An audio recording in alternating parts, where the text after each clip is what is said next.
One ring to rule them all. One ring to find them. One ring to bring them all. And in the darkness, find them.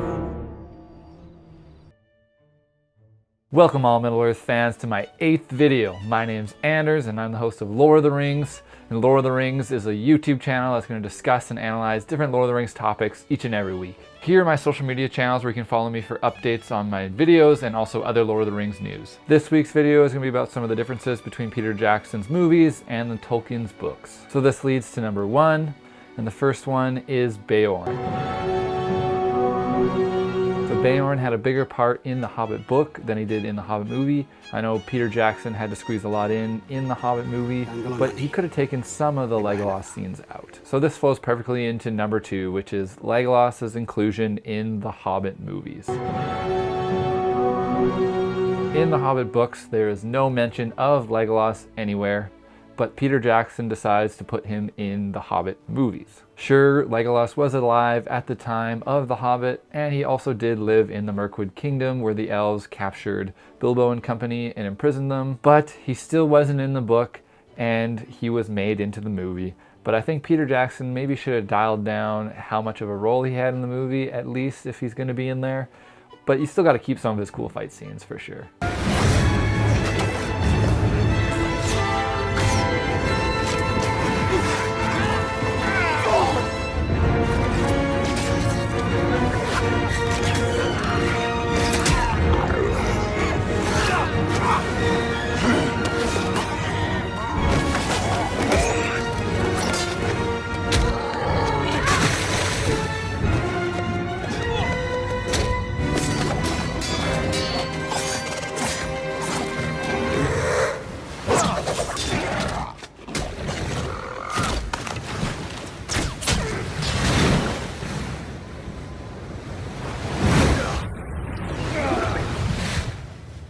So third is the addition of Tauriel in The Hobbit.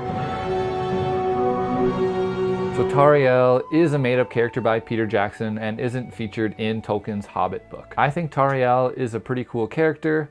They wanted to add her in to a male-dominated movie to have a strong female character, but then again, they also just turned her into a love interest, which I didn't like, with a good-looking dwarf, Keely. She was already a pretty badass fighter and captain of the Elven Guard, so she really didn't need to be a love interest.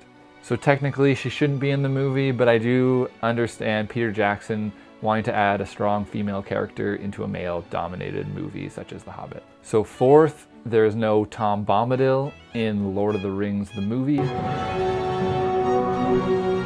Tom Bombadil plays a big part in the Fellowship of the Ring in the beginning of the books, where he saves the hobbits from the Barrow-wights and leads them on their way to Bree. In the Lord of the Rings movies, Peter Jackson cuts this part out. I know he's trying to fit in so many different things, and that's just one of the things that cuts him out. But I think Tom Bombadil, you know, he's pretty magical, he's a pretty powerful character. I think they should have shown how the hobbits were able to escape from the Barrow-wights with the help of Tom Bombadil, and just throw in some of his jolly, merry songs. Finally, in the fifth change, is Peter Jackson didn't have Glorfindel in the Lord of the Rings movies when he's in Tolkien's books.